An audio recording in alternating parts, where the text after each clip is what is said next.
రెచ్చగొడుతున్నారు.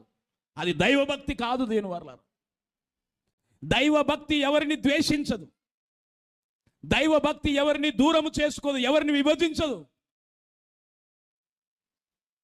అందుకే లోకము చెబుతున్న ఆ దైవభక్తి కేవలము స్వార్థం కోసం, కేవలం రాజకీయం కోసం, కేవలం వారి స్వలాభం కొరకు, అంతే తప్ప అది నిజమైన దైవభక్తిలో ఉన్నటువంటి నీతి కాదు. నిజమైన దైవభక్తిలో దాడులుండవు, నిజమైన దైవభక్తిలో ద్వేషములుండవు, నిజమైన దైవభక్తిలో దేని వల్ల విభజన ఉండదు.